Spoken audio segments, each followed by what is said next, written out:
You read that right, unfortunately, that home prices have actually seen their biggest decline since 2011.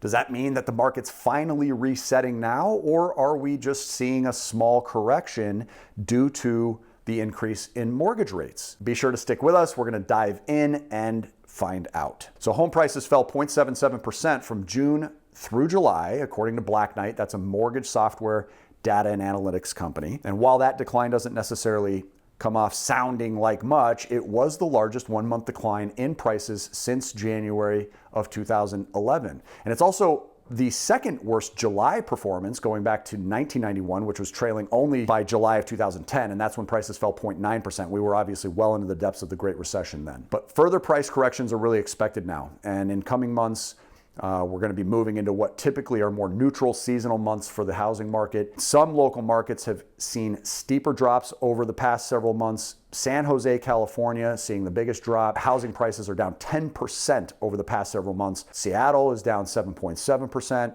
San Francisco's down 7.4%, San Diego down 5.6%, Los Angeles is down 4.3%. Denver, where my properties are down 4.2%. I've seen that firsthand. Home prices were still 14.3% higher in July, though, compared to July of 2021, and that's more than triple the historical year-over-year increase, but most of this increase occurred over the first 5 months of 2022, prior to the large increase in these mortgage rates. It's currently holding at about 5.75% right now, but the Fed is looking to tinker more with rates in the coming months, so don't be surprised to see it go even beyond 6% before the end of the year. Now, the steep, rapid increase in rates this year really made it an already expensive housing market even more unaffordable. Home prices rose dramatically in the first year of COVID, as you remember. And the thing was, demand was unbelievably strong back then. Supply was historically tight. Mortgage rates hit a dozen all-time lows during that time. And now home affordability is really at its lowest point in 30 years. We went into that extensively in a video last week, so be sure you check that out if you haven't already. But with home prices starting to drop now, we may begin to see affordability come back into the housing market. In fact, economists are predicting that 183 housing markets across the U.S. could soon see home prices drop by as much as 20%. Mark Zandi, who's the chief economist over at Moody's Analytics, he predicted back in May that the U.S. housing market was entering into a housing correction. And at that time, Zane's predictions were actually dismissed by a lot of people in the industry. Housing bulls really pointed to a tight supply and favorable first-time homebuyer demographics. They thought that would continue to propel the housing towards better pricing or more expensive housing despite the increase in rates. But now that we've got the data back, it does appear that Zandi was right in his analysis, which lends credibility to new insights that are coming from Zandi as well as Moody's Analytics. Through their quarterly assessment of whether local income levels can support local home prices, they found that 183 of the nation's 413 largest regional housing markets were overvalued by more than 25%.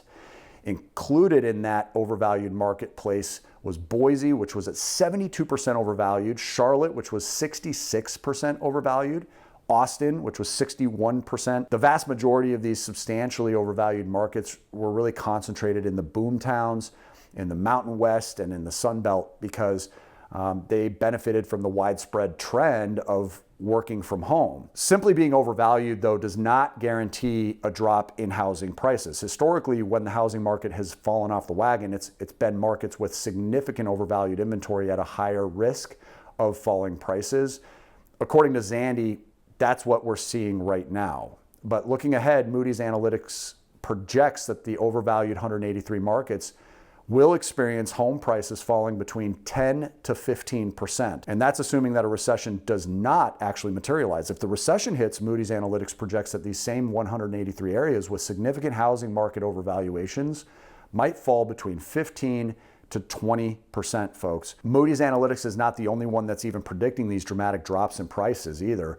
Economist Robert Shiller, he predicted the housing bust of '08. He believes that home prices will decline by more than 10%, and that may be coming soon. Meanwhile, Fitch Ratings says that there is a scenario where U.S. house prices will drop between 10 to 15%, so a lot of them are echoing each other, but not all the forecasters are really getting bearish about this. The Mortgage Bankers Association, Fannie Mae, Freddie Mac, CoreLogic, and even Zillow, they're all predicting low single-digit increases in housing prices over the next year. I'm curious what you think on your end. Are we really going to see housing prices drop as much as 20% in some markets across the country, or are we going to end up seeing small increases in values instead? Be sure to leave your thoughts in the comments, explain your reasons behind it. Let's have a conversation about this. Also, of course, be sure to like the video, drop a like on this if you wouldn't mind. It certainly helps us out in the analytics for YouTube.